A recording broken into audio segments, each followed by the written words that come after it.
अभी मैं ट्रेन में आ रहा था, दो चार लड़कियां, वो कोई गाना आया है, उस गाने की म्यूजिक मोबाइल में बड़े बड़े स्पीकर में बजा के, चश्मा पहन के सब सेल्फी ले रही हैं, स्नैपचैट बना रही हैं। मैं चुपचाप से नजर झुका के बैठा हूं, क्या बोलूं भाई। जो चीज ना ट्रेंड में आ जाए, जो चीज ना वायरल हो जाए, लोग उसी के पीछे दीवाने हो जाते हैं। ये गाने बजाने और म्यूजिक ये कोई नई चीज नहीं है मेरे साथियों।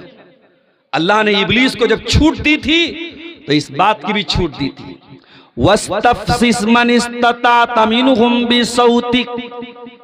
ऐ इब्लीस, तू अपनी आवाज के जरिए मेरे बंदों में से जिसको चाहेगा तू गुमराह कर सकता है, मैं तुझको छूट दे रहा हूं। वअजलिब अलैहिम बिखैलिका व रजलिका, और ऐ इब्लीस, मेरे बंदों के लिए तू अपने चेलों चपेड़ों को लगा दे। वो पैदल चल करके भी मेरे बंदों को गुमराह करने की कोशिश करेंगे, वो सवार हो करके भी मेरे बंदों को गुमराह करने की कोशिश करेंगे। शैतान के चेले दो टाइप के होते हैं, एक पैदल होते हैं, एक सवार होते हैं। पैदल और सवार का मतलब समझते हैं आप? मतलब यह हुआ कि शैतान का हमला दो टाइप का होता है। एक बहुत फास्ट होता है, जो कमजोर ईमान वाला होता है शैतान उस पर फास्ट हमला करता है, और जो मजबूत ईमान वाला होता है शैतान उसको स्लोली स्लोली स्लोली स्लोली धीरे धीरे, जैसे आदमी पैदल चलता है। जैसे हम लोग पुल पार करके आए, बाइक पर बैठ के आए, कुछ लोग बेचारे डर रहे तो पैदल पुल पार कर रहे, तो पैदल वाला देर में पहुंचेगा। तो शैतान के जो चेले हैं वो कुछ पैदल भी हैं, कुछ सवार पर भी हैं। अल्लाह ने दोनों की छूट दे दी, जा तू अपने सवारों के जरिए भी मेरे बंदों को गुमराह कर सकता है, अपने पैदल चेलों के जरिए भी मेरे बंदों को गुमराह कर सकता है। वशारिकुहुम फिल अमवाली वल औलाद, और ऐ शैतान, तू मेरे बंदों के माल में शरीक हो जा, उनकी औलाद में शरीक हो जा। शैतान हमारे माल में कैसे शरीक होता है? हम हलाल कमाई के साथ साथ जब हराम कमाई करने लगे, जब गेमिंग का पैसा हमारे पास आने लगे, जब ड्रीम 11 का पैसा हमारे घर में आने लगे, जब हराम तरीके के सट्टे के पैसे, जुआ के पैसे, सूद के पैसे हमारे घर में आने लगे, तो शैतान हमारे माल में शामिल हो जाता है। और औलाद में कैसे शामिल होता है? कुछ उलमा ने लिखा, जो हराम कब की औलाद होती है, जो वलदुज़्ज़िना होती है, जो जिना से जो बच्चे जन्म लेते हैं, शैतान उस औलाद में शरीक हो जाता है। और कुछ उलमा ने लिखा कि औलाद में शरीक होने का मतलब यह है, इंसान जब बीवी से मुलाकात करे तो वो दुआ ना पढ़े जो अल्लाह के नबी ने सिखाई है।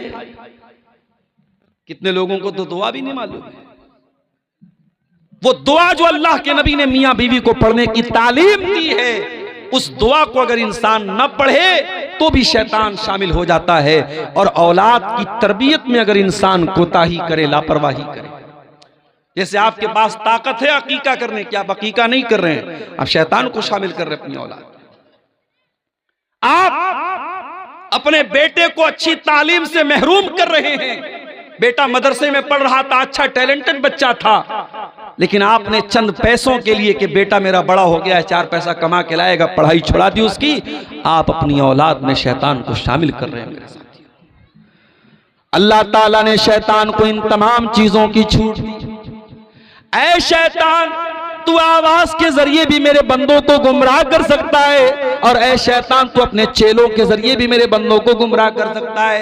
ऐ शैतान, तू मेरे बंदों के माल में भी शामिल हो सकता है, तू मेरे बंदों की औलाद में भी शामिल हो सकता है। ऐ अल्लाह, इतनी बड़ी छूट तो तूने शैतान को दे दी, लेकिन शैतान के वायरस से बचने के लिए हमारे पास एंटी वायरस क्या है? ऐ अल्लाह, शैतान के हमले से बचने के लिए हमारे पास एंटीबायोटिक क्या है? अल्लाह ने फौरन जवाब दिया, फरमाया, इन्ना इबादी लैसा लका अलैहिम सुल्तान। ऐ शैतान, कान खोल कर सुन ले, जो मेरे बंदे होंगे, जो मेरे बंदे होंगे उनके ऊपर तेरा कोई कंट्रोल नहीं होगा, मेरे बंदों पर तेरा कोई पावर नहीं चलेगा, तेरी कोई ताकत नहीं चलेगी। इसका मतलब यह हुआ कि शैतान के हमले से अगर बचना है तो एंटीवायरस क्या है? अल्लाह के बंदे बन जाओ।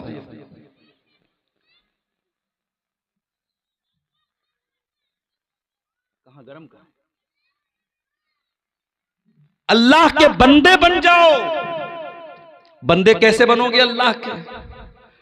बंदा वो होता है जो अपने मालिक का वफादार होता है, जो अपने मालिक के साथ दगाबाजी नहीं करता है। जो मुसलमान नमाज में आकर के इय्याका नअबुदु व इय्याका नस्तईन, ऐ अल्लाह हम तेरी ही इबादत करते हैं और तुझ ही से मदद मांगते हैं, और मस्जिद के बाहर निकलने के बाद वो 11वीं शरीफ का खिचड़ा बनवा रहा है, बिरयानी बनवा रहा है। अभी कहाँ मैं सफर में गया था, हाँ याद आया, जबलपुर गया था मैं। जबलपुर में मेरा प्रोग्राम था और इत्तेफाक से जिस दिन प्रोग्राम था उसी दिन अजमेर वाले बाबा का उर्स था। अब भाई जबलपुर वालों ने मेरा प्रोग्राम रख दिया, पोस्टर भी छप गया, बैनर भी छप गया। अब उसके बाद जहां प्रोग्राम था वो हमारे टनाटन भाइयों का इलाका था जो 11वीं मनाते हैं और कब्रों और मज़ारों को मानते हैं।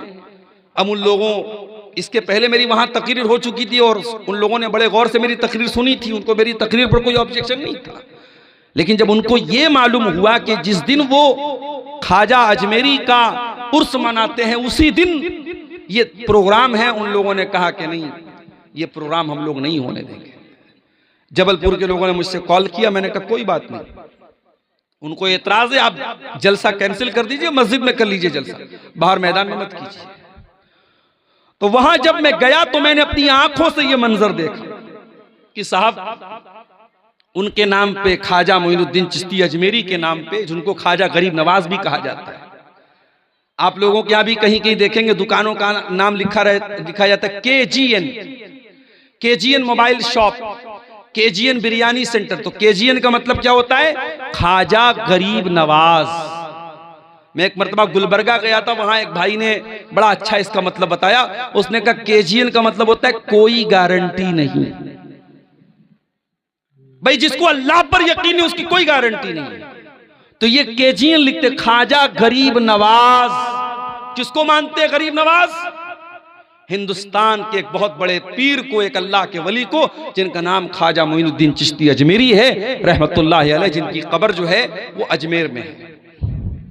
और कितने मुसलमान हैं पूरी फैमिली के साथ, जैसे हज करने जाया जाता है, जैसे उम्रा करने जाते हैं, वैसे आप हमारे बनारस में और बिहार के बहुत सारे इलाकों में आप देखिए पूरी पूरी बस भर के जाते हैं, अजमेर बाबा के दरबार में जाते हैं। और वहां मैं तो गया नहीं हूं, अजमेर से गुजरा हूं, लेकिन मजार पे नहीं गया हूं। वहां लोगों ने बताया जन्नती दरवाजा भी है, एक दरवाजा भी लगा है, उसमें अकीदा यह है कि इस दरवाजे से जो गुजर जाएगा वो जन्नत में चला जाएगा। ऐ अजमेर में नकली जन्नती दरवाजा बनाने वालों, तुम जनाब मोहम्मद रसूलुल्लाह से बढ़ के तो नहीं हो गए। अल्लाह के प्यारे नबी तो कोई जन्नती दरवाजा बना करके नहीं गए। हाँ, आपने ये जरूर कहा तमन आतानी दखलल जन्ना, जो मेरी इताअत करेगा वो जन्नत में जाएगा। वमन आसानी फकद अबा, और जो मेरी नाफरमानी करेगा वो इनकार कर रहा है जन्नत में जाने से। आपने तो जन्नत की गारंटी नहीं दी थी अपने सहाबा को। हाँ, आपने यहां तक फरमाया कि ऐ मेरी बेटी फातिमा तू कान खोल करके सुन ले, या सफिया बिन्त अब्दुल मुत्तलिब, ऐ मेरी फूफी सफिया तुम भी कान खोल करके सुन लो, या अब्बास अपने अब्दुल मुत्तलिब, ऐ अब्बास ऐ मेरे चचा तुम भी कान खोल करके सुन लो, ऐ मेरे खानदान के लोगों, ऐ मेरे कबीले के लोगों तुम कान खोल करके सुन लो, अनक़िज़ू अनफुसकुम मिनन नार, अपने आप को जहन्नम की आग से बचा लो। फ़इन्नी ला उग़नी अन्कुम मिनल्लाहि शैया, मैं अल्लाह के अज़ाब के मुकाबले में तुम्हारी कोई मदद नहीं कर सकता। इस कायनात का आखिरी नबी अपनी बेटी से कह रहा है कि मैं तुम्हें अल्लाह के अज़ाब से नहीं बचा सकता। अपने चचा से कह रहा है कि मैं तुम्हें अल्लाह के अज़ाब से नहीं बचा सकता। और आज के ये लोग, इन्होंने जन्नती दरवाजे बना के रखे कि इस दरवाजे से जो गुजर जाएगा वो जन्नत में चला जाएगा। मुसलमानों, हमसे बड़ा दगाबाज और मक्कार कौन होगा? हमने अल्लाह ताला से जो वादा किया उस वादे को हमने तोड़ दिया है। इन्ना इबादी लैसा लका अलैहिम सुल्तान, अल्लाह ने शैतान से कहा था जो मेरे बंदे होंगे, जो हकीकत में मेरे बंदे होंगे, उनके ऊपर तेरा जोर नहीं चलेगा। हम तो शैतान के गुलाम बन गए। कोई शिर्क कर रहा है, कोई ज़िना कर रहा है, कोई चोरी कर रहा है, कोई बेईमानी कर रहा है, कोई भाई की जमीन पर कब्जा कर रहा है, कोई बहन की जायदाद खा रहा है। हम तो अपनी ख्वाहिशों के बंदे बन गए, हम तो रुपये पैसे के बंदे बन गए। हम अल्लाह के बंदे कहां बने मेरे प्यारे साथी? अल्लाह के बंदे बन जाओ, शैतान का कोई जोर नहीं चलेगा तुम पर। तो ये जो नाच गाना और म्यूजिक है जिसके जरिए आज हम अपने कानों को लज्जत पहुंचा रहे हैं, ये भी शैतान की बहुत बड़ी चाल है। और समाज में जिना के फैलने की एक बहुत बड़ी वजह ये मोबाइल का गलत इस्तेमाल भी है मेरे प्यारे साथी। इस मोबाइल ने एक काम और किया, वो इस्लाम जो एक गैर मर्द औरत को तन्हाई इख्तियार करने से मना करता है। आपकी लड़की जवान हो जाए, किसी गैर महरम लड़के के साथ, किसी गैर महरम मर्द के साथ तन्हाई इख्तियार करने की जवान लड़की को इजाजत नहीं है। और यह भी कान खोल करके सुन लो, लड़की जवान कब होती है? जरूरी नहीं कि 15 साल की हो जाए, 16 साल की हो जाए तब वो जवान होती है। जब लड़की बालिग हो जाए, जब शरीयत की नजर में लड़की बालिग हो जाए तो उसके ऊपर पर्दा करना फर्ज हो जाता है। एक बालिग लड़की को जो बुलूगत को पहुंच चुकी हो, जिसको मेंसेस आने लगे हो, जिसके ऊपर नमाज फर्ज हो चुकी हो, उस लड़की को किसी गैर मर्द के साथ तन्हाई इख्तियार करने की इजाजत नहीं है। यहां तक कि कुरान पढ़ाने वाला टीचर भी अगर है, उसके साथ भी आपकी लड़की अगर जवान हो चुकी है तो किसी मर्द टीचर के साथ तन्हाई इख्तियार करने की इजाजत नहीं है। साइंस पढ़ाने वाला, मैथ पढ़ाने वाला, इंग्लिश पढ़ाने वाला टीचर भी तन्हाई में आपकी बेटी को पढ़ा रहा है तो ये गलत है। आप फितनों को दावत दे रहे हैं, आप गलत काम को दावत दे रहे हैं। ये शरीयत कोई हमारी बनाई हुई शरीयत तो नहीं है, ये अल्लाह की शरीयत है, इसका कानून अल्लाह का बनाया हुआ है। और अल्लाह के रसूल फरमाते हैं, ला यख्लुवन्न रजुलुम बिइम्रातिन इल्ला वसालिसुहुम शैतान। खबरदार, कोई मर्द किसी औरत के साथ तन्हाई इख्तियार न करे, क्योंकि तीसरा वहां पर शैतान होता है। आप ये सोच रहे हैं आपकी लड़की तो आपके घर में सो रही है, अपने बिस्तर पे सो रही है। नहीं नहीं, इंस्टाग्राम पे वो 20-20 लड़कों के साथ है, व्हाट्सएप पर 20-20 लड़कों के साथ है, फेसबुक पर 15-15 लड़कों के साथ वो चैटिंग कर रही है। आपकी लड़की अकेली होकर के भी अकेली नहीं रह गई सोशल मीडिया के दौर में। मेरे भाइयों, आज ये सोशल मीडिया हमारे समाज के नौजवानों को, लड़कों को, लड़कियों को हराम रिश्तों में और हराम रिलेशनशिप में इनको जोड़ रहा है, इनको बांध रहा है। और अंजाम क्या है इसका?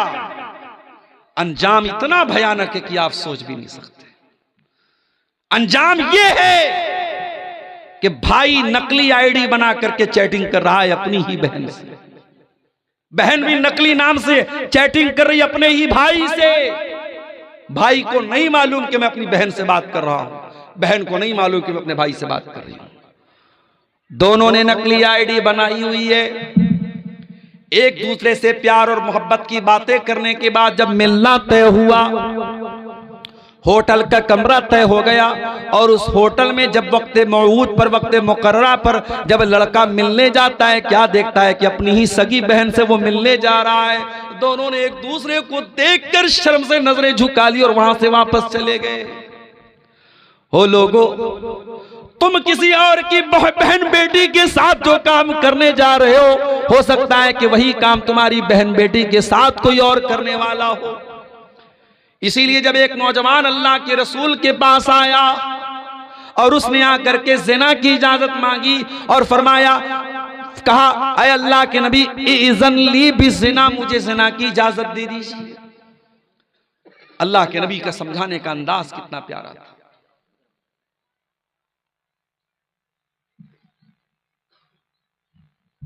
समझाने का अंदाज कितना प्यारा था अल्लाह के नबी का। पढ़ाने वाले टीचरों को, वाज करने वाले वाइजों को, वक्तव्य पेश करने वाले वक्ताओं को, तकरीर करने वाले मुकर्रिरों को आज सीखने की जरूरत है जनाब मोहम्मद रसूलुल्लाह सल्लल्लाहु अलैहि वसल्लम। आज तो हमारा हाल ये है, हमें किसी के बारे मालूम हो जाए कि ये लड़का गलत काम कर रहा है तो हम समझाने की बात कहां करते, हम तो मारने की, पीटने की और उसको समाज से बेदखल करने की बात करते हैं। वो नौजवान आता है, ऐ अल्लाह के नबी मैं जिना की इजाजत चाहता हूं। अल्लाह के नबी ने कोई गुस्सा नहीं जाहिर किया।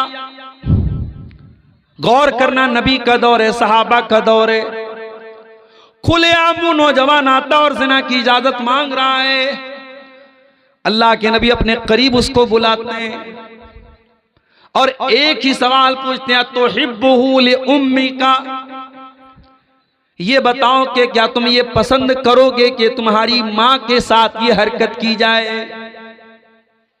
नौजवान कहता है, ऐ अल्लाह के नबी मेरी जान आपके ऊपर कुर्बान, मेरे माँ बाप आपके ऊपर कुर्बान, मैं क्या कोई भी अपनी मां के लिए काम पसंद नहीं करेगा। आपने पूछा तो हिब्बुहु li उख्ती का, क्या तुम ये पसंद करोगे तुम्हारी बहन के साथ ये हरकत की जाए? ऐ अल्लाह के नबी मेरी जान आपके ऊपर कुर्बान हो, मैं क्या कोई भी अपनी बहन के लिए पसंद नहीं करेगा। आपने मां का नाम लिया, आपने बहन का नाम लिया, आपने बेटी का नाम लिया, आपने फूफी का नाम लिया, आपने खाला का नाम लिया, और इन सारे रिश्तों का नाम लेने के बाद आपने फरमाया कि ऐ नौजवान, जब तू ये नहीं चाहता है कि तेरी माँ के साथ ये हरकत हो, तेरी बेटी के साथ ये हरकत हो, तेरी बहन के साथ ये हरकत हो, तेरी फूफी के साथ ये हरकत हो, तेरी खाला के साथ ये हरकत हो, तो वलन्नासु युहिब्बूनहु, लोग भी नहीं पसंद करते। तुम ज़िना करोगे तो किसी न किसी की बहन होगी, किसी न किसी की बेटी होगी, किसी न किसी की खाला होगी, किसी न किसी की फूफी होगी। फिर अल्लाह के नबी ने बड़े प्यार से उस नौजवान के दिल पर, सीने पर हाथ रखा और दुआ की, अल्लाहुम्मा ग़फ़िर ज़ंबहु व तहिर क़ल्बहु व हस्सिन फ़रजहु। ऐ अल्लाह इस नौजवान के गुनाहों को तू बख्श दे, ऐ अल्लाह इसके दिल को पाक कर दे, ऐ अल्लाह इसकी शर्मगाह की हिफाजत फरमा दे।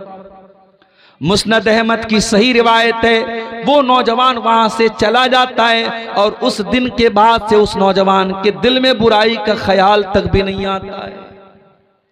मेरे प्यारे साथियों, समाज को अगर गंदगी से बचाना है, समाज को ज़िनाकारी से बचाना है, तो ये सोच भी अपने अंदर डेवलप करनी पड़ेगी कि आज अगर हम किसी की बहन बेटी के साथ ये काम करेंगे तो कोई हमारे घर की दहलीज तक भी आएगा।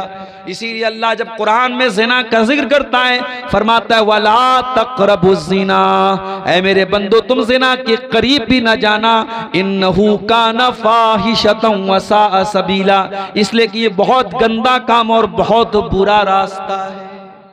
अल्लाह ने ज़िना को रास्ता कहा है। उलमा ने लिखा है इस आयत की तफसीर में कि अल्लाह ने ज़िना को रास्ता इसीलिए कहा है कि रास्ते में कमिंग एंड गोइंग दोनों होता है, आवागमन होता है, आना और जाना दोनों होता है। अगर आप ज़िना के रास्ते पे चल के कहीं जा रहे हैं तो सेम उसी रूट पर से कोई आएगा भी। इसीलिए इंसान को ज़िना कारी और बदकारी का जब ख्याल आए तो ये चीज़ भी ज़रूर अपने दिल में सोचनी चाहिए। मैं यहां जब इस गांव में आया, मदरसे के ऑफिस में जब मैं पहुंचा तो वहां कैमरा लगा हुआ था। मैंने प्रिंसिपल साहब से पूछा, असरी साहब से पूछा कि भाई ये कैमरा लगा है, तो उन्होंने कहा कि हाँ। इतना पिछड़ा इलाका और गांव है मगर माशाअल्लाह टेक्नोलॉजी अच्छी है, वाईफाई भी लगा हुआ है, कैमरा भी लगा हुआ है। अब आप पूछिए कैमरा क्यों लगा है ऑफिस में या मदरसे में, कैमरा क्यों लगा है? तो जाहिर है कि हमारे पास एक ही जवाब है, ये कैमरा सिक्योरिटी के लिए लगा है। ये कैमरा इस बात के लिए लगा है कि कहीं कोई अपराधी अपराध करने के पहले सोच ले कैमरे में रिकॉर्ड हो रहा है, और कैमरा लगने के बाद वाकई में अपराध कम हो जाता है और जुर्म करने वाला मुजरिम वो डर जाता है कि नहीं साहब हमारा कैमरा सब रिकॉर्ड कर। अब तो माशाल्लाह कैमरे सब वाईफाई से जुड़े हैं। आप पलसा के रहने वाले हैं, आप दिल्ली में रहे, मुंबई में रहे, दुनिया के किसी कोने में चले जाएं, वाईफाई से आप अपने मोबाइल पर आप अगर वाईफाई लगा है कैमरे में तो आप नेट से पूरी दुनिया में। अभी हमारे एक दोस्त उम्रा करने के बनारस के अपने मकान को वो खाली करके गए तो मकान में वो कैमरा लगा के गए हैं और घर में वाईफाई है, तो बता रहे मक्के और मदीने से हम नजर रख रहे कि हमारे घर में कौन आ रहा है कौन जा रहा है। तो मेरे प्यारे साथियों, ये कैमरा आज इंसान को अपराध से बचा रहा है। अगर दुनिया में इंसान का बनाया हुआ कैमरा अपराध से बचा सकता है तो अल्लाह ताला का कैमरा क्यों नहीं बचा सकता? दुनिया का कैमरा तो वाईफाई का मोहताज है, अल्लाह का कैमरा तो वाईफाई का मोहताज भी नहीं है। अल्लाह का कैमरा तो कभी खराब होने वाला भी नहीं है। मा यल्फिज़ु मिन क़ौलिन इल्ला लदैहि रक़ीबुन अतीद। अल्लाह का कैमरा तो जबान से निकलने वाले एक एक लफ्ज को रिकॉर्ड कर रहा है। इन्नहु अलीमुम बिज़ातिस सुदूर। अल्लाह का कैमरा तो दिल के अंदर चलने वाले ख्यालात को भी रिकॉर्ड कर रहा है। व इन्ना अलैकुम लहाफ़िज़ीन किरामन कातिबीन। अल्लाह की रिकॉर्डिंग करने वाले फरिश्ते सब कुछ रिकॉर्ड कर रहे हैं और जो कुछ हम कर रहे हैं वो सब रिकॉर्ड कर रहे हैं और क़यामत के दिन वो रिकॉर्डिंग हमारे सामने पेश करेंगे। दुनिया का कैमरा फेल भी हो सकता है, खराब भी हो सकता है, उसके अंदर की जो फाइल है वो डिलीट भी हो सकती है, मगर अल्लाह ताला का कैमरा तो ऐसा है। मछली के पेट में यूनुस अलैहिस्सलाम है, मछली के पेट में, मछली के पेट का अंधेरा है, समंदर का अंधेरा है, रात का अंधेरा है, तीन अंधेरों में यूनुस अलैहिस्सलाम है। दुनिया के किसी नेटवर्क की कवरेज नहीं है, दुनिया को कोई नेटवर्क वहां नहीं पहुंच सकता है।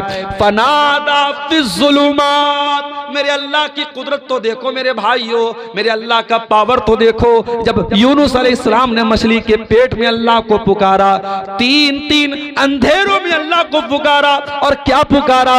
ला इलाहा इल्ला अंता सुब्हानका इन्नी कुन्तु मिनज़ ज़ालिमीन। ऐ अल्लाह तेरे सिवा मेरा कोई सहारा नहीं है, ऐ अल्लाह तू पाक है, मैं जालिम हूँ। मछली के पेट में यूनुस अलैहिस्सलाम ने दुआ की, अल्लाह ने वहां पर भी उनकी दुआ को सुन लिया।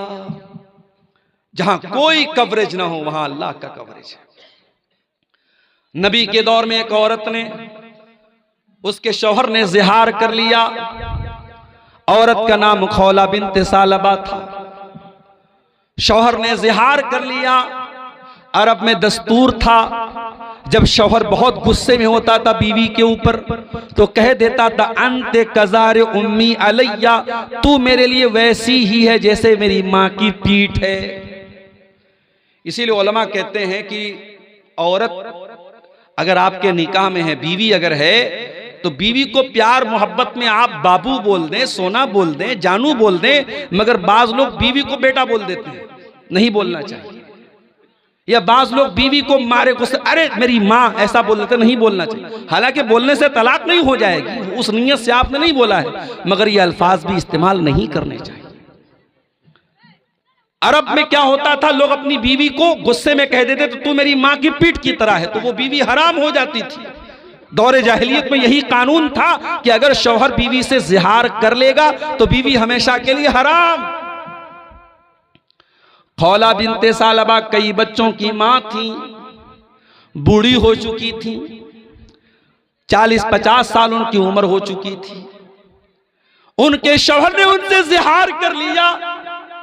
शौहर शर्मिंदा हुए, सहाबा से जाकर के फतवा मांगा। सहाबा ने कहा हमें जहां तक मालूम है आपने ज़िहार कर लिया, बीवी आपके ऊपर हराम हो गई।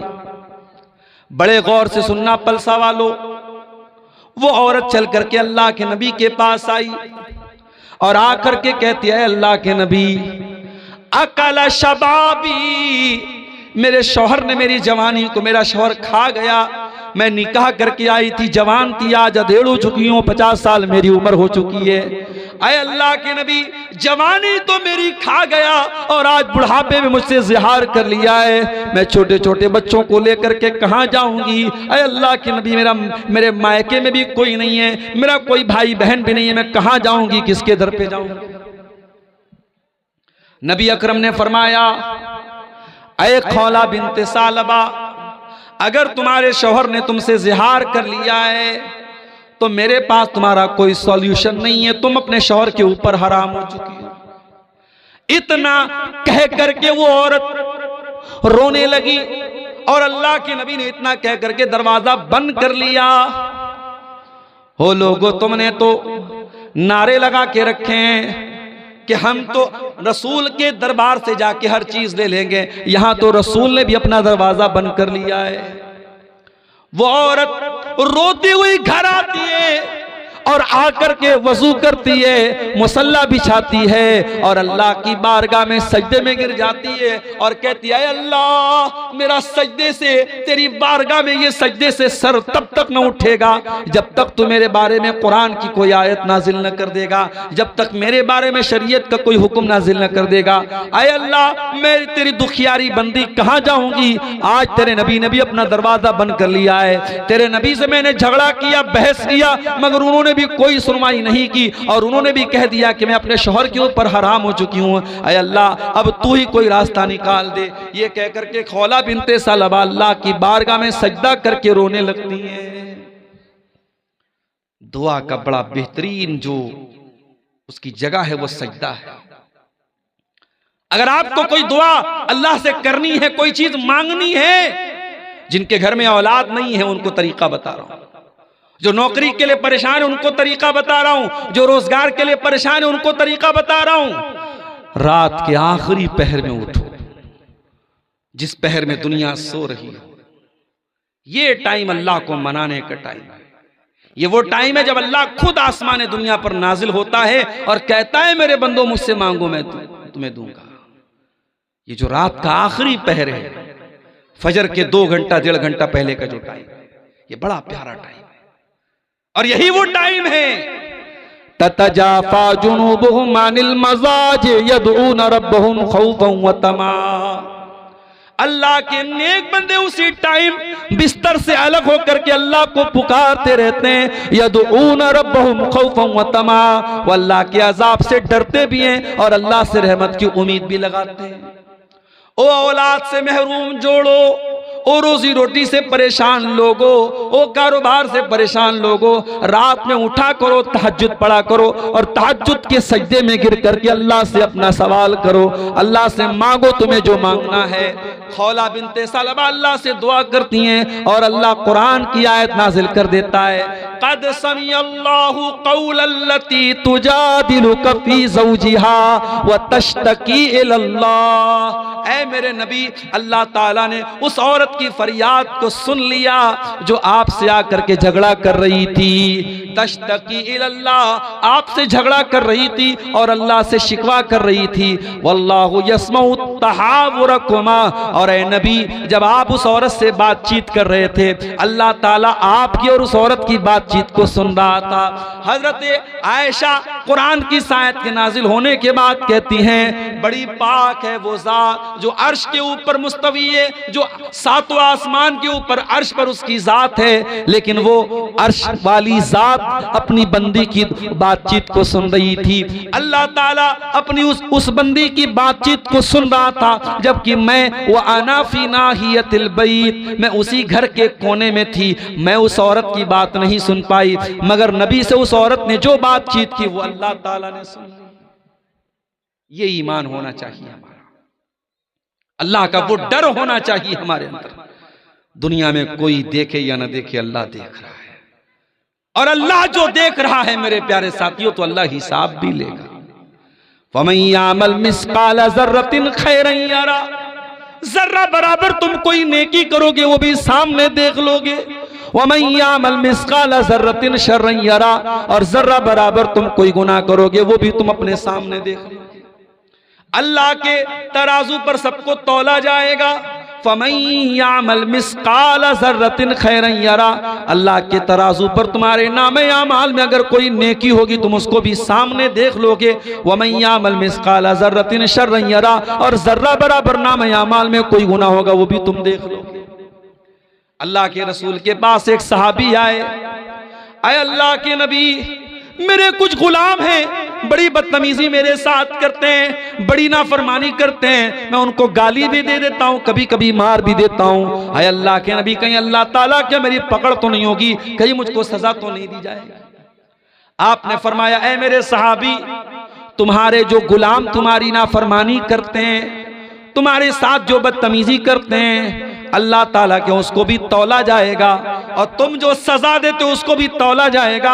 अगर तुम्हारी सजा कम होगी और उनकी नाफरमानी ज्यादा होगी, कान लकल फजलू, तो तुम्हारा फायदा हो जाएगा, तुम्हें उनकी कुछ नेकियां मिल जाएंगी, तुम्हारे कुछ गुनाह उनको दे दिए जाएंगे। लेकिन ऐ मेरे सहाबी, अगर तुम्हारे गुलामों की बदतमीजी कम निकली, उनकी नाफरमानी कम निकली और तुम्हारी सजा ज्यादा निकली, तो फिर तुम्हारा नुकसान हो जाएगा और तुम्हारी कुछ नेकियां कम हो जाएंगी और उनके कुछ गुनाह तुम्हारे ऊपर लाद दिए जाएंगे। नबी ने इतना कहा, सहाबी एक कोने में गए, ज़ारो कतार रोने लगे, दहाड़े मार मार के रोने लगे और कहने लगे अल्लाह के नबी, मैं अपने गुलामों को सजा तो देता हूँ मगर मैं नाप तौल के नहीं देता हूँ, मैंने नाप तौल के तो नहीं दिया है, मुझे क्या पता कहीं अगर मेरी सजा ज्यादा हो गई और उनकी नाफरमानी कम हो गई, अय अल्लाह के नबी तब तो मेरा बहुत नुकसान हो जाएगा। आपने फरमाया ऐ मेरे सहाबी, क्या तूने कुरान की आयत नहीं पढ़ी है? अल्लाह ने कुरान में फरमाया वनज़उल मवाज़ीनल क़िस्त लियौमिल क़ियामा, हम क़यामत के दिन इंसाफ का तराजू रखेंगे। व इन काना मिस्काल हब्बतिन मिन खरदलिन अतैना बिहा, और एक राई के दाने के बराबर भी अगर कोई चीज होगी अल्लाह के तराजू पर तुम्हारे सामने आ जाएगी। व कफा बिना हासिबीन, और अल्लाह जब हिसाब लेगा तो एक एक चीज का हिसाब लेगा। ऐ मेरे साहबी, तुमने अपने गुलामों को जो सजा दी है वो तो तौली जाएगी, वो तो नापी जाएगी। साहबी ने कहा ऐ अल्लाह के रसूल, मैं इतना बड़ा खतरा मोल नहीं ले सकता, मैं इतना बड़ा रिस्क मोल नहीं ले सकता, मैं आपको गवाह बना के कहता हूं इन्नी उशहिदुकुम अला अन्नहुम अहरारुन कुल्लुहुम, ऐ अल्लाह के नबी मैं आपको गवाह बना के कहता हूं मैं अपने सारे गुलामों को आजाद कर रहा हूं। आज देश से भ्रष्टाचार क्यों नहीं खत्म हो रहा है? क्यों ये करप्शन हो रहा है? क्यों ये पुल टूट जाते हैं? क्यों ये सड़कें खराब बनती हैं? क्यों ये चोरी होती है? क्यों ये बेईमानी होती है? क्योंकि डर का एहसास नहीं है, जवाबदेही का एहसास नहीं, किसी को जवाब देना है। स्कूल में पढ़ाने वाला टीचर, फोन आ गया, अधिकारी आ रहा है, टीचर होशियार हो जाता, अधिकारी आ रहा है, बच्चों जल्दी से किताब खोल लो। टाइम से सारे टीचर स्कूल में आ गए, अधिकारी आ रहा है। तुम्हें दुनिया के ऑफिसर का इतना डर है कि तुम दुनिया के ऑफिसर के आने पर अपने काम को सही तरीके से करने लगते हो। काश है दुनिया वालों, तुमको अपने ऊपर उस जात का भी इतना डर पैदा हो जाए, उसकी पकड़ का भी इतना डर पैदा हो जाए जो हर लम्हा तुम्हारे ऊपर नजर रखे हुए, जो तुम्हारी एक एक एक्टिविटी को जो जात देख रही है। मेरे प्यारे भाइयों, दुनिया में स्कूल में बच्चा फेल हो जाता है, स्टूडेंट फेल हो जाता है, उसका रिजल्ट उसको दिया जाता है। स्कूल में बच्चे के माँ बाप आते कहते हमारा बच्चा तो बहुत अच्छा इम्तिहान दे के गया, आपने फेल कैसे कर दिया? स्कूल वाले कहते हैं ठीक है, अपने आपके बच्चे की कॉपी निकलवा लेते हैं। बच्चे की कॉपी निकलवाई जाती है और कॉपी दिखा करके टीचर दिखा देता है, देख लीजिए आपके बच्चे ने क्या लिखा था और क्या उसको नंबर मिला है। ये दुनिया का एक सिस्टम है। कयामत के दिन का सिस्टम क्या होगा? अल्लाह फरमाता है, ओ मेरे बंदो कान खोल करके सुन लो, वकुल्ला इंसानिन अलज़मनाहु ताइरहु फी उनुक़िही व नुख़रिजु लहू यौमल क़ियामति किताबन यल्क़ाहु मंशूरा। ऐ मेरे बंदो, हम क़यामत के दिन हर इंसान की गर्दन में उसका नाम-ए-आमाल टांग देंगे, उसकी जिंदगी भर की किताब टांग देंगे, उसका जिंदगी भर का कच्चा चिट्ठा उसकी गर्दन में टांग देंगे और हम कहेंगे इक़रा किताबका कफ़ा बिनफ़्सिकल यौमा अलैका हसीबा। ऐ मेरे बंदे, आज हम तेरा हिसाब नहीं लेंगे, आज तू खुद अपना हिसाब कर ले। तेरी किताब क्या बोल रही है, तेरे नाम-ए-आमाल क्या बोल रहे हैं, तो खुद अपना हिसाब कर ले। हमें कुछ बताने की, कहने की जरूरत नहीं है। दुनिया में अपराधी जेल में जाता है, बड़ा अपराधी होता है तो जेल में उसको वीआईपी ट्रीटमेंट मिलता है, जेलर से उसकी दोस्ती हो जाती है। बाज अपराधियों के बारे में तो यहां तक मिला कि उनको जेल में एसी कमरा मिलता है, पसंद का खाना मिलता है, मुर्गा मिल रहा है, मटन मिल रहा है। जेल न हुई साहब, घर से अच्छा हो गया। अल्लाह ताला के ऐसा कोई सिस्टम नहीं है। अल्लाह के यहां जो मुजरिम है उसको कोई बचाने वाला नहीं है। और क़यामत के दिन अगर मुजरिम सोचेगा मैं झूठी गवाही दे के बच जाऊं, मैं झूठ बोल के बच जाऊं, अल्लाह फरमाता है अल यौमा नख्तिमु अला अफ़वाहिहिम व तुकल्लिमुना अयदीहिम व तशहदु अर्जुलुहुम बिमा कानू यक्सिबून। मेरे बंदो, हम तुम्हारे मुंह पर आज मुहर लगा देंगे। आज तुम्हारा हाथ तुम्हारे खिलाफ गवाही देगा, तुम्हारा पैर तुम्हारे खिलाफ गवाही देगा। हाथ बोलेगा क्या क्या तुमने किया है, पैर बोलेगा क्या क्या तुमने किया है।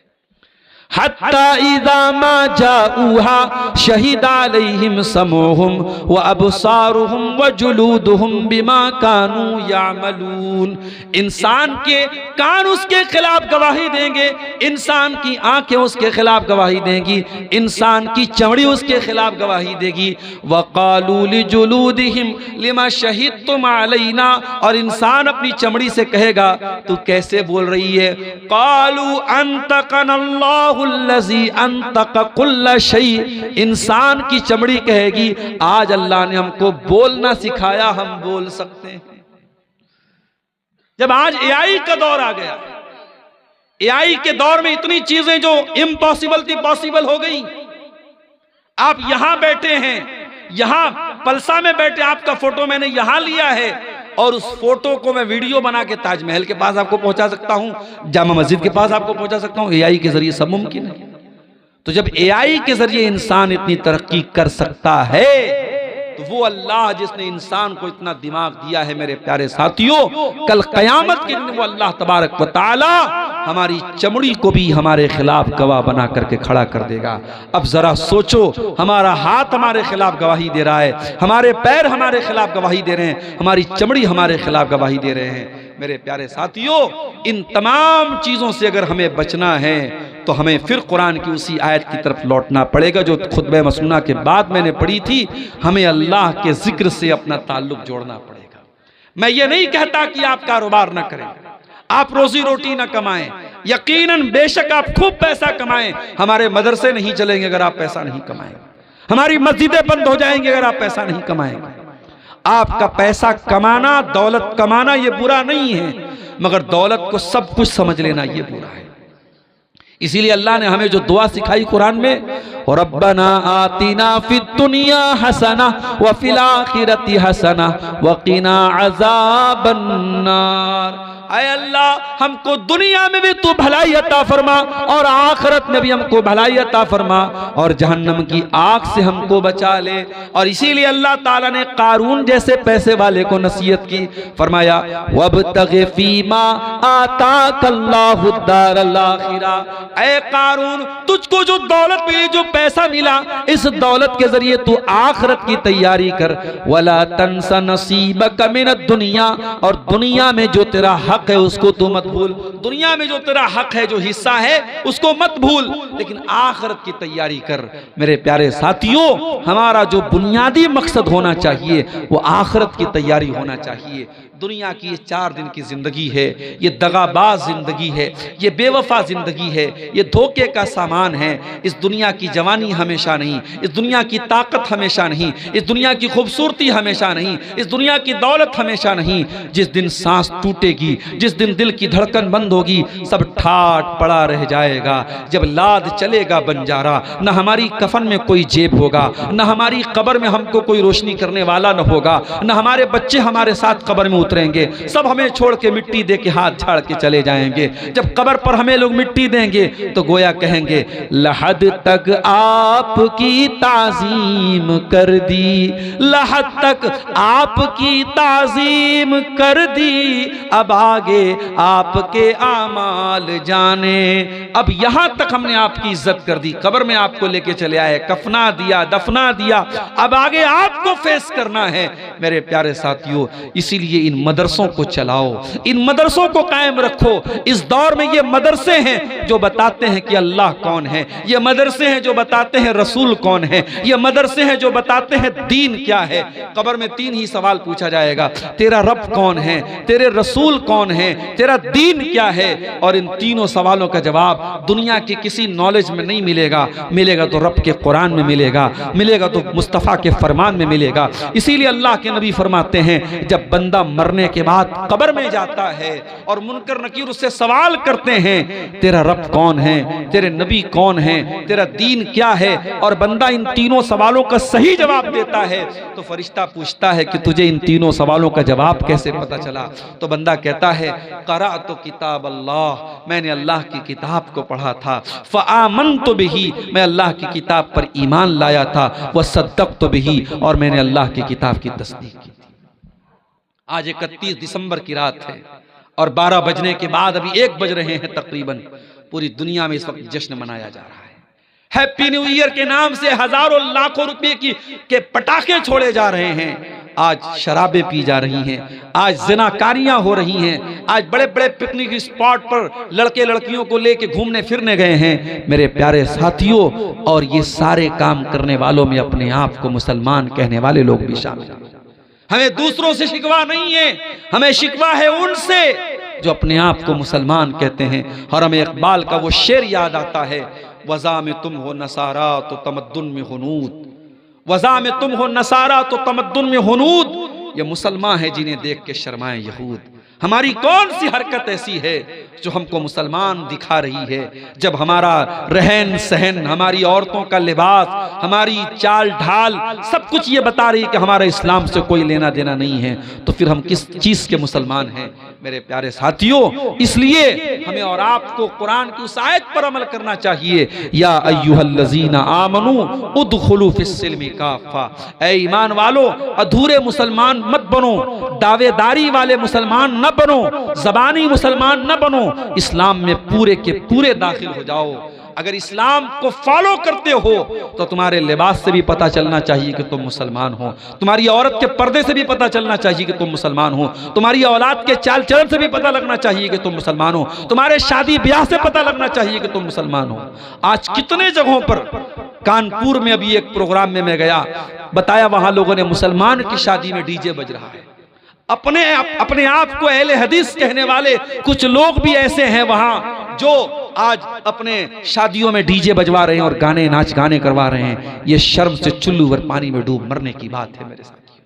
अगर हमारी शादियों में और गैरों की शादियों में कोई फर्क नहीं है तो फिर हम काहे के मुसलमान हैं? नबी ने फरमाया मन तशब्बह बिकौमिन फहुवा मिनहुम, जो किसी कौम की नकल करे वो उन्हीं में से।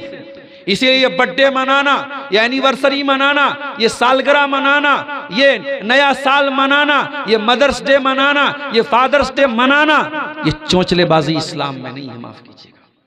अगर फादर से मोहब्बत है, बाप से मोहब्बत है, तो बाप के लिए फादर्स डे का इंतजार न करो, रोजाना टाइम निकालो, बाप के साथ बैठो, बाप के सुख दुख में शामिल हो जाओ। और ये बात याद रखो, तुम दुनिया में जितनी भी तरक्की कर लो, तुम अपने बाप के बेटे ही रहोगे। बाप के एहसानात से तुम कभी पीछा नहीं छोड़ा सकते मेरे साथ।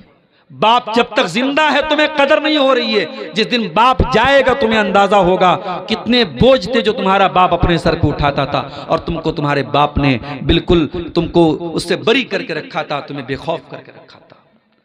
ये मदर्स डे मनाने वाले, घर में बूढ़ी माँ बेचारी खांस रही है, उसकी दवा के पैसे नहीं है, और ये व्हाट्सएप पे स्टेटस लगा रहा है, माँ ये होती है, माँ वो होती है, माँ के सम्मान पे लेक्चर झाड़ रहा है।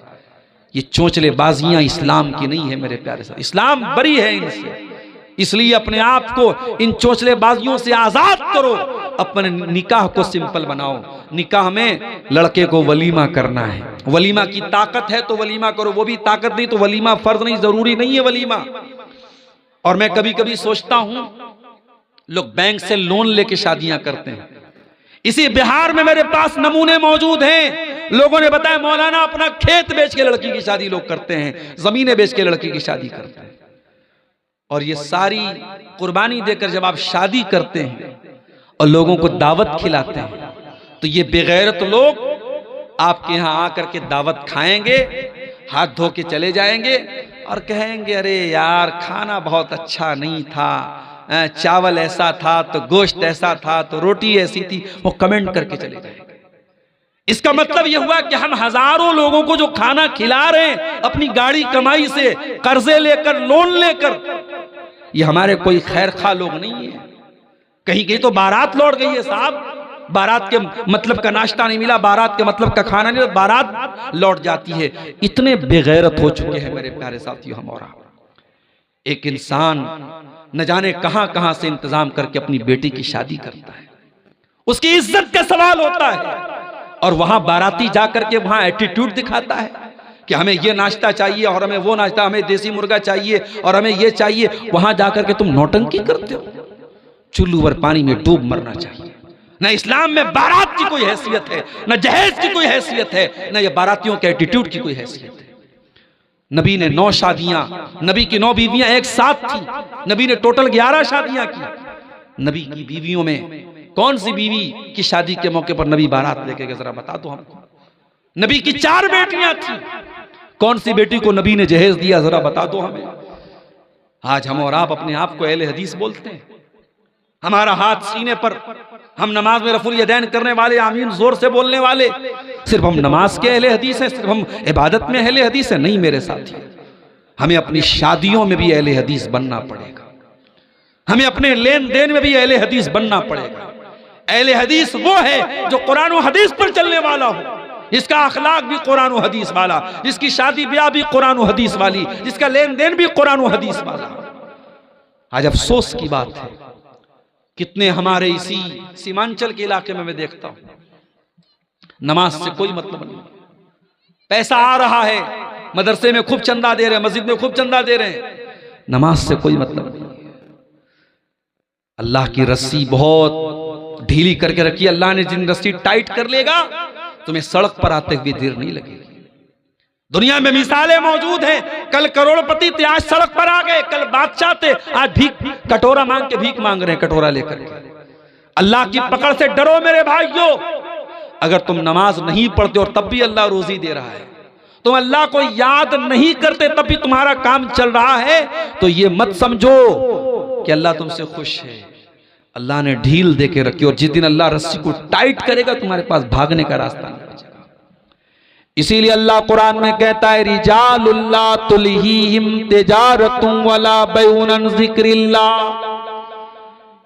हकीकत में मर्द वो लोग होते हैं जो कारोबार भी करते हैं, जो लेन देन भी करते हैं, मगर उनका कारोबार उनको अल्लाह के जिक्र से, नमाज से गाफिल नहीं करता है। यखाफून यौमन ततक़ल्लबु फीहिल क़ुलूब वल अबसार।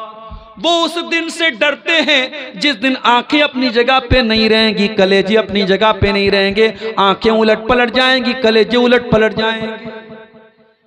नमाज पढ़ो मेरे भाइयों, अपने बच्चों को भी नमाजी बनाओ, अपने घर का माहौल ऐसा बनाओ कि एक आदमी भी नमाज न पढ़े तो उसका हिसाब लिया जाए। माए जब मुसल्ले पर बैठे तो बेटियों को लेकर के बैठे, माँ अपनी बच्चियों को नमाजी बनाए, बाप अपने बच्चों को नमाजी बनाए। ईसा अलैहिस्सलाम जब दुनिया में पैदा हुए, अपनी माँ की गोद में पहला लफ्ज उन्होंने क्या बोला था? काला इन्नी अब्दुल्लाह, मैं अल्लाह का बंदा हूँ। आतानी अल किताबा व जालनी नबिया, अल्लाह ने मुझको अपनी किताब दी, अल्लाह ने मुझको अपना नबी बनाया। व जालनी मुबारकन ऐनमा कुन्तु व औसानी बिस्सलाह, और अल्लाह ने मुझे बरकत वाला बनाया और अल्लाह ने मुझे नमाज का हुक्म दिया है। ईसा अलैहिस्सलाम दूध पीते बच्चे हैं, अपनी माँ की गोद में पहला जुमला क्या बोलते हैं? अल्लाह ने मुझे नमाज का हुक्म दिया है। अगर ईसा अपनी माँ की गोद में नमाज की बात कर रहे हैं तो मेरे प्यारे साथियों, हमारी और आपकी जिंदगी में भी नमाज होनी चाहिए। आइए, ये रात का सुहाना वक्त है, हम इस वक्त में ये अज़्म करें, ये अहद करें और यहाँ से ये अहद करके जाएं कि अगर हमारी ज़िंदगी में नमाज नहीं है तो हम नमाज लाएंगे। अगर हमारी ज़िंदगी में अल्लाह का जिक्र नहीं है तो हम जिक्र लाएंगे, हम अल्लाह को याद करेंगे। और याद रखो मेरे भाइयों, मुल्क के हालात बहुत अच्छे नहीं हैं। अभी इस मुल्क में एक मुफ्ती साहब ने जब एक गैर मुस्लिम को, गैर मुस्लिम ही उसको कहा जाएगा, जो अल्लाह को नहीं मानता वो मुसलमान कहाँ है, एक मुल्हिद को एक मुसलमान आलिम दीन ने जब उसको लाजवाब कर दिया तो ये बात बहुत सारे लोगों को हजम नहीं हुई। अब मुफ्ती साहब के पुराने पुराने वीडियोस निकाल करके मुफ्ती साहब के खिलाफ एक माहौल बनाया जा रहा है और दुआ कीजिए अल्लाह खैर का मामला करे, वरना बहुत बड़ी मुसीबत में मुफ्ती साहब को डालने की कोशिश हो रही है। हालात ये है मेरे प्यारे साथियों, और इन हालात में हमारी जिम्मेदारी क्या है? हमारी बहुत बड़ी जिम्मेदारी ये है कि हम अल्लाह से अपना ताल्लुक मजबूत करें मेरे साथियों। अगर अल्लाह हमसे नाराज रहेगा तो हम दुनिया में कभी इज्जत नहीं पा सकते।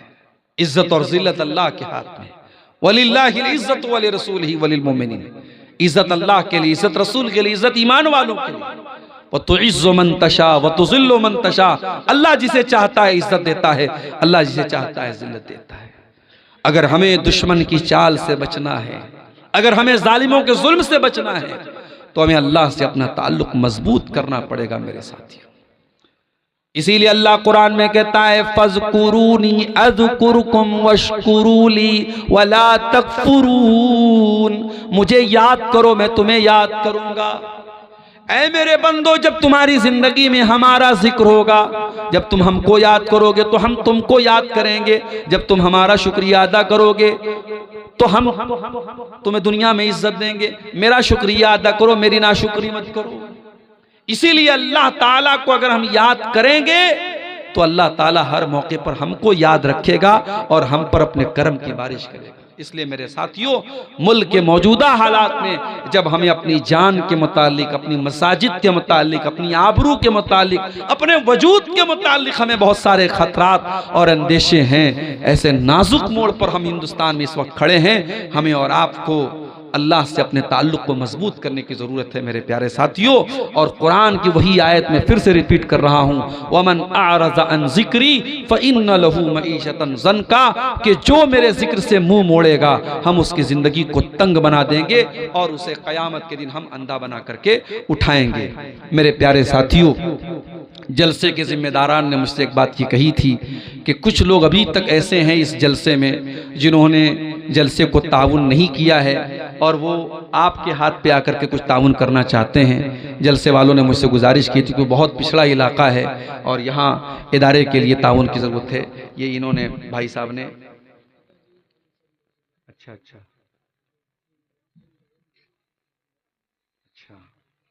इन्होंने अपने वालिद साहब की तरफ से जो है ये 1000 रुपये का ताउन पेश किया है। जज़ाकल्लाहु खैरा, अल्लाह ताला इनके ताउन को कबूल फरमाए। आप लोग भी आगे बढ़िए, अब वक्त जो है ख़त्म हो चला है, तकरीर अपने आखिरी मरहले में है। आप हज़रात आगे बढ़ें और जो लोग अभी तक इस मदरसे को ताउन नहीं किए हैं वो आगे बढ़ करके इस इदारे को ताउन दें। अल्लाह ताला आपके सदक़ात और खैरात को कबूल फरमाए। कुछ सवालात की बात थी, आए हैं क्या? कुछ सवालात दीजिए।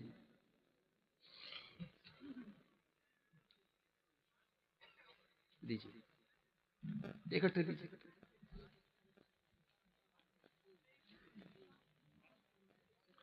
कौन से मोज़े पर मसा करना जायज़ है, तफसील के साथ वजाहत करें। देखिए, मोज़ा जो होता है वो एक तो जैसे मैं पहने हुए हूँ, ये कपड़े का मोज़ा होता है, चाहे वो ऊनी मोज़ा हो चाहे वो कॉटन का मोज़ा हो, उसको अरबी में जौरबैन बोलते हैं।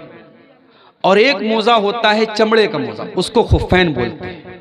दोनों तरीके के मोज़े पर मसा कर सकते हैं, जायज़ है। शर्त क्या है कि जितने हिस्से को पैर में धोना ज़रूरी है, मोज़ा उतने हिस्से को कवर किए हो। आजकल ऐसा मोजा भी है, बिल्कुल छोटा सा मोजा होता है, उसमें टखना खुला रहता है, तो वो उस मोजे पर मसा सही नहीं है। टखना छुपा हुआ होना चाहिए, यानी जितने हिस्से को आप वजू में धुलते हैं पैर का, उतना हिस्सा कम से कम ढका होना चाहिए। और आप जब मोजा पहने हुए हो तो वजू करके पहने हुए हो।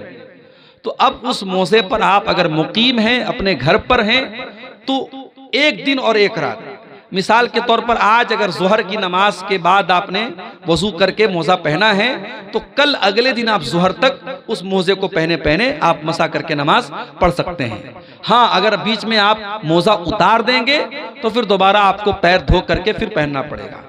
या इसी तरीके से अगर इंसान जनाबत की हालत में हो जाएगा, बीवी से मान लीजिए उसने ताल्लुक कायम किया या रात में उसको नाइट फॉल हो गया, तो अब वो उसको गुस्ल वाजिब हो गया उसके ऊपर, तो अब फिर वो मोजा उतारना पड़ेगा। वरना अगर वो वजू टूट रहा है बीच में, तो जब भी वजू टूटेगा वो वजू करेगा और पैर धोने के बजाय पैर पे मसा, मोजे पर मसा कर सकता है। वल्लाहु आलम बिस्सवाब। अच्छा, मुकीम के लिए एक दिन एक रात है, मुसाफिर के लिए 3 दिन और 3 रात है। खुदकुशी क्या है और उसके जनाजे में शरीक हो सकते हैं? खुदकुशी अपने आप को मौत के हवाले कर देना किसी भी तरीके से, चाहे कोई डूब करके मर जाए, कोई जो है फांसी लगा के मर जाए, जहर खा के मर जाए, अपने आप को खुद मौत के हवाले करता है अगर इंसान, तो ये खुदकुशी है, इस्लाम में हराम है। उसकी जनाजे की नमाज पढ़ी जाएगी। अलबत्ता जो उलमा हैं और जो समाज के जिम्मेदार लोग हैं वो जनाजे में शामिल न हो, ताकि और लोगों को इबरत हो। अल्लाह के नबी अलैहिस्सलाम के दौर में जब खुदकुशी का मामला आया तो आपने सहाबा से कहा कि तुम लोग जनाजा पढ़ लो। आपने जनाजा पढ़ने का हुक्म दिया, लेकिन आपने खुद नहीं पढ़ाया। तो इसमें दोनों मैसेज है, जनाजा पढ़ा जाएगा, वो मुसलमान है, उसको मुसलमान के कब्रिस्तान में दफन भी किया जाएगा, लेकिन जो उलमा हैं, जो जिम्मेदार हैं, वो परहेज करेंगे।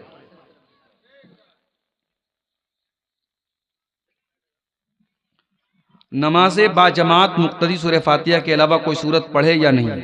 जरूरी तो सिर्फ सूरह फातिहा है। अगर आप इमाम के पीछे नमाज पढ़ रहे हैं तो जरूरी सिर्फ सूरह फातिहा है। अब अगर जैसे सिर्री नमाज है, जोहर की नमाज है, असर की नमाज है, तो उसमें आप इमाम के पीछे सूरह फातिहा के साथ कोई और सूरत भी पढ़ना चाहे तो पढ़ सकते हैं। लेकिन जो जहरी नमाज है, मगरिब, इशा और फजर, उसमें आपको इमाम के पीछे सूरह फातिहा पढ़ के खामोश रहना है और इमाम की तिलावत सुननी है। कादा के बाद आखिरी 2 रकातों में मुक्तदी और इमाम दोनों सूरह फातिहा के अलावा भी और कोई सूरह शामिल करें या ना करें? जो ज़्यादा राजे बात है, जो अल्लाह के रसूल सल्लल्लाहु अलैहि वसल्लम की जो आम सुन्नत थी वो यही थी कि बात की जो 2 रकातें हैं उसमें सिर्फ सूरह फातिहा पढ़ी जाएगी। लेकिन कभी अल्लाह के रसूल उसमें कोई सूरत भी पढ़ लेते थे तो पढ़ सकते हैं, लेकिन आम तरीका अल्लाह के नबी का यही था कि आप उसमें सिर्फ सूरह फातिहा पढ़ते थे, जो तीसरी और चौथी रकात होती है। मियाँ बीवी में से कोई ज़िना करे और फिर उनमें से किसी को पता चल जाए, उनमें से कोई एक दूसरे को अपनी गलती बता दे, तो मियाँ या बीवी उसकी वजह उस वक्त क्या करे? देखिए, शरीयत में ऐसे मौके पर अगर शौहर बीवी के ऊपर शक कर रहा है या उसने ज़िना करते हुए देखा है मान लीजिए, या बीवी मान लीजिए इकरार ही कर लिया कि मैंने ज़िना किया है, लेकिन इस्लाम में किसी के सिर्फ इकरार कर लेने से तो मसला हल होता नहीं है, या किसी पर इल्ज़ाम लगा देने से मसला नहीं हल होता है। इस्लाम में ज़िना एक बहुत बड़ा क्राइम है और उसके लिए 4 गवाह की ज़रूरत है। तो इस्लाम में एक तरीका बताया गया लिआन का। अगर शौहर औरत पर इल्ज़ाम लगा रहा है ज़िना का और औरत इनकार कर रही कि मैंने नहीं किया है, तो ऐसे मौके पर इस्लाम में लिआन का हुक्म है। लिआन में क्या होता है कि मर्द जो है वो 5 बार कसम खाता है। 4 बार वो अल्लाह की कसम खा के कहता है कि मैं सच बोल रहा हूं, इस औरत ने गलत काम किया है, और 5वीं बार वो कहेगा कि अगर मैं झूठ बोल रहा हूं तो मेरे ऊपर अल्लाह की लानत हो। और फिर औरत भी 5 बार कसम खाएगी, 4 बार कसम खाएगी कि आदमी झूठ बोल रहा है, और 5वीं बार वो कसम खाएगी कि अगर मैं झूठ बोलूं तो मेरे ऊपर अल्लाह की लानत हो। तो ये उस सूरत में है जब शौहर बीवी पर इल्जाम लगा रहा हो और बीवी इनकार कर रही है। लेकिन सवाल में ये पूछा गया कि ज़िना किया है किसी ने, और ये बात बीवी को पता चल गई या बीवी ने किया था शौहर को पता चल गई, तो देखिए अगर बीवी ने ये काम किया है और उसको अपनी गलती का एहसास है और शौहर उससे मोहब्बत करता है, उसको रखना चाहता है, तो उसको एक मौका देना चाहिए, उससे तौबा इस्तिग़फ़ार करवाए और आइंदा ज़िंदगी में पक्के अज़्म के साथ कि आइंदा वो ये काम नहीं करेगी, उसको अपने निकाह में रख सकता है। और इसी तरीके से अगर शौहर ने ये काम किया है और उसको भी एहसास है तो अल्लाह ताला से तौबा कर ले। और जहां तक अगर अल्लाह ताला ने आपके गुनाह पर पर्दा डाला है तो आपके अपने अपने गुनाह की नुमाइश करने की जरूरत नहीं है। आप अल्लाह ताला से तौबा कर लीजिए, ये आपके और अल्लाह के बीच का मामला हो जाएगा और यहाँ एक दूसरे को कोई सजा देने का कोई मामला नहीं है और निकाह दोनों का बाकी रहेगा। क्या मरहूम के लिए कुरान खानी करना जायज है या नहीं?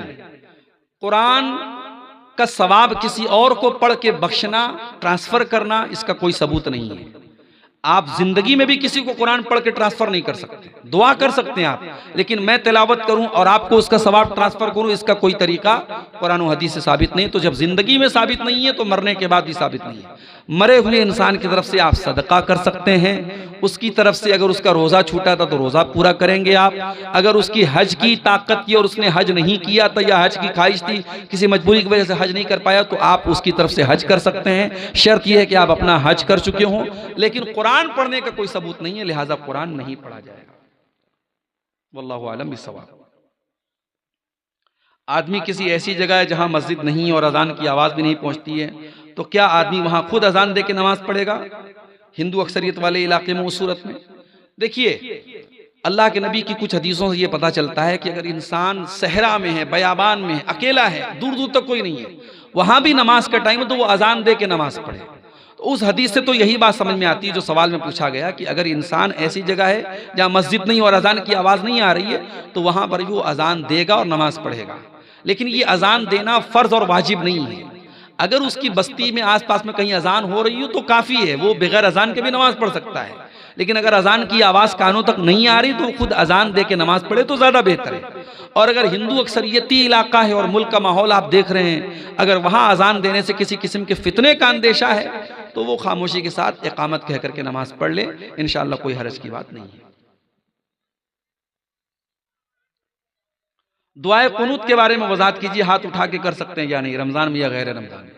दुआए कुनूत में हाथ उठा करके भी पढ़ सकते हैं, बगैर हाथ उठाए भी पढ़ सकते हैं। अल्लाह के रसूल के सहाबा से हाथ उठा के दुआए कुनूत पढ़ना साबित है। नबी अलैहिस्सलाम से इस बारे में कोई क्लियर कोई सबूत नहीं मिलता, लेकिन सहाबा से मिलता है। लिहाजा दोनों तरीका जायज़ है। अगर इंसान हाथ बांधे बांधे भी दुआए कुनूत पढ़ना चाहे पढ़ सकता है और हाथ उठा के पढ़ना चाहे पढ़ सकता है। लेकिन वितर की जो दुआए कुनूत है उसमें रुकू के पहले ज्यादा बेहतर है, रुकू के बाद भी पढ़ सकता है लेकिन रुकू के पहले ज्यादा बेहतर है। वल्लाहु आलम। क्या बीवी से 3 तलाक देने के बाद फिर शादी कर सकता? अगर 3 तलाक एक साथ दिया है तो वो एक मानी जाएगी। अगर 3 तलाक तलाक तलाक तलाक ऐसे जो हमारे आमतौर से लोग बोल देते हैं तो वो एक तलाक मानी जाएगी। अगर इस तरीके से तलाक दिया है तो 3 पीरियड आने के पहले पहले उस औरत से इंसान रुजू कर सकता है। और 3 पीरियड अगर गुजर गया है, 3 बार औरत को हैज आ गया और शौहर ने रुजू नहीं किया तो दोबारा उसी औरत से वो निकाह कर सकता है। नया निकाह करेगा, नया मेहर होगा, मगर एक तलाक वो दे चुका है। अब आइंदा कभी वो बीवी को तलाक देगा तो वो दूसरी मानी जाएगी। लेकिन अगर 3 अलग अलग टाइम में तलाक दिया है, एक बार तलाक दिया फिर रुजू कर लिया, फिर कभी तलाक दिया फिर रुजू किया, फिर तीसरी तलाक देने के बाद दोबारा फिर वो दोनों मियां बीवी शादी नहीं कर सकते।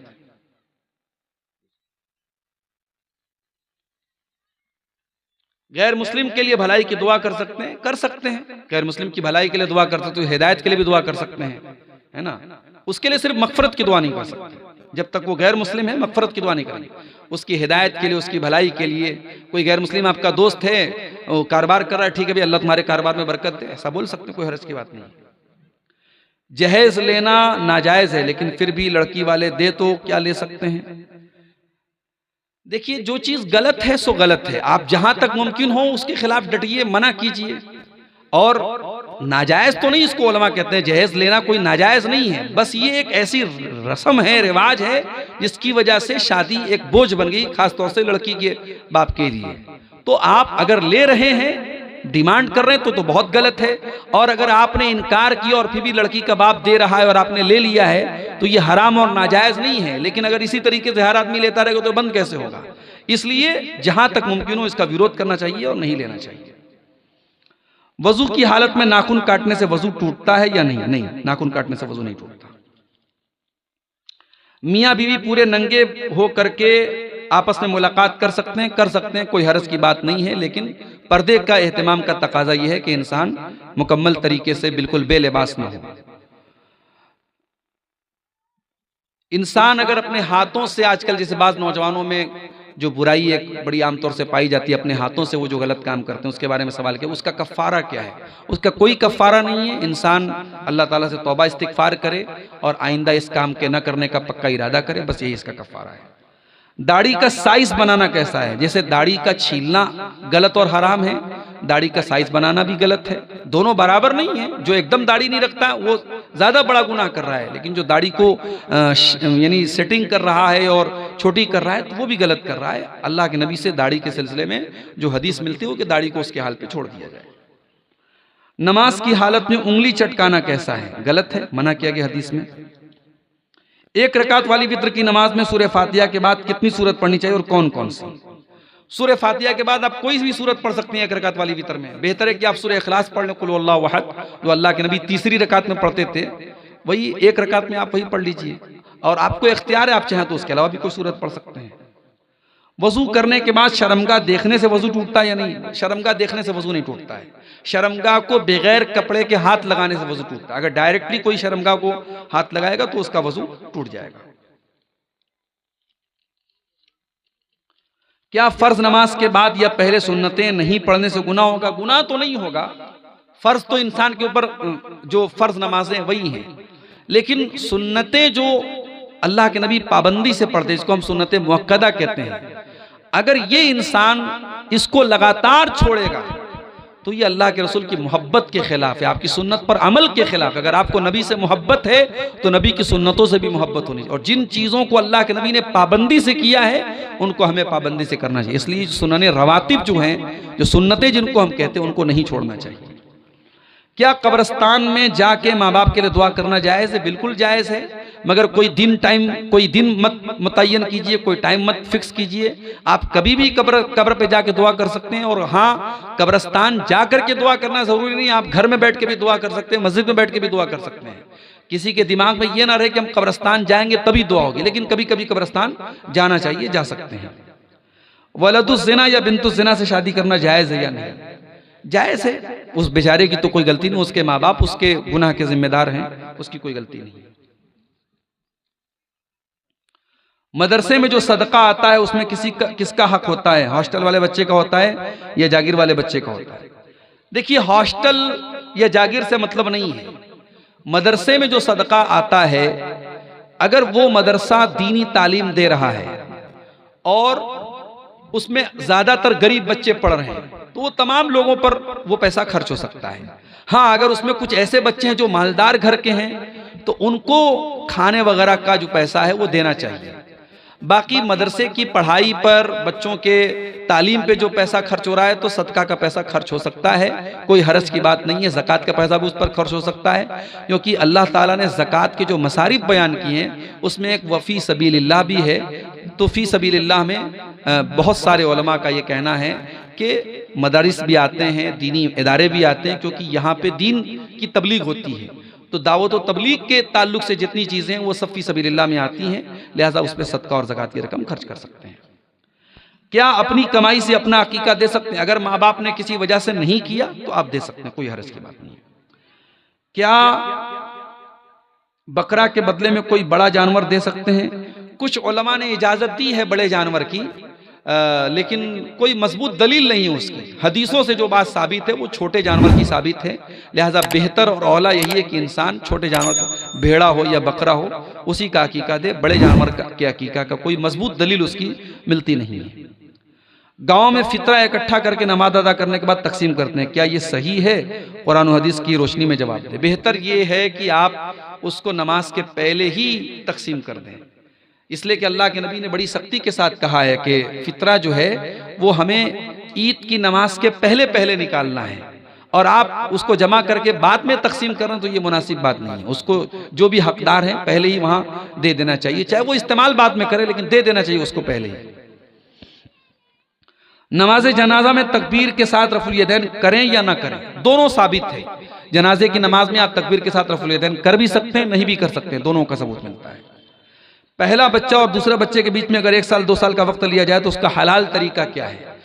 देखिए, अगर बच्चों के बीच में गैपिंग आप इसलिए रखते हैं ताकि भाई बच्चों को जैसे 2 साल तक दूध पिलाने की मुद्दत शरीयत ने बताई है, या बीवी की जो सेहत है वो इस लायक नहीं है कि 1 साल के बाद फौरन बच्चा पैदा हो, तो उस सूरत में जब बीवी की सेहत का मसला है या बच्चे की परवरिश का मसला है तो 2 बच्चों के बीच में गैपिंग रखी जा सकती है। उसमें वो तमाम तरीके अपनाए जा सकते हैं जिसमें हमल को जाया ना किया जा रहा। अगर हमल प्रेगनेंसी होने के बाद, गर्भ धारण होने के बाद उसको डिस्ट्रॉय किया जाता है तो वो गुनाह है, हराम है। उसके पहले के जो प्रोसेस हैं, आप लोग समझदार हैं, डॉक्टरों से मिल करके मशवरा करके आप उस पर अमल कर सकते हैं, उसमें कोई हर्ज की बात नहीं है।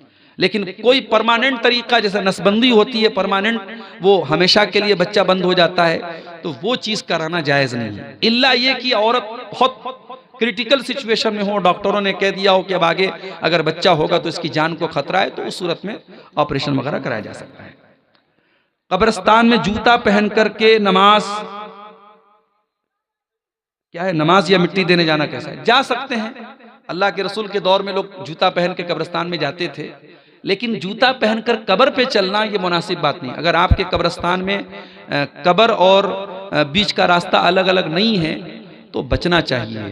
कब्र के ऊपर अल्लाह के नबी ने मुर्दों का भी वैसे एहतराम करने का हुक्म दिया है जैसे जिंदों का एहतराम करना है।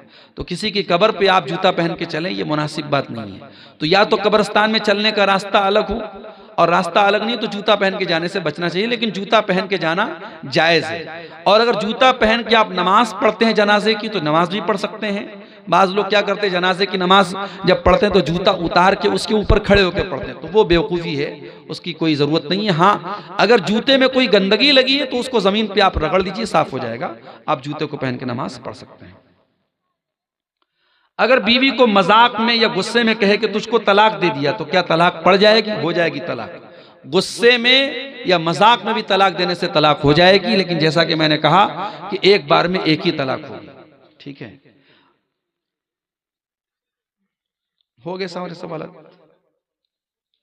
चलिए, अल्लाह ताला हम सबको नेक अमल अच्छी समझ की तौफीक अता फरमाए। रब्बुल आलमीन हमें कहने से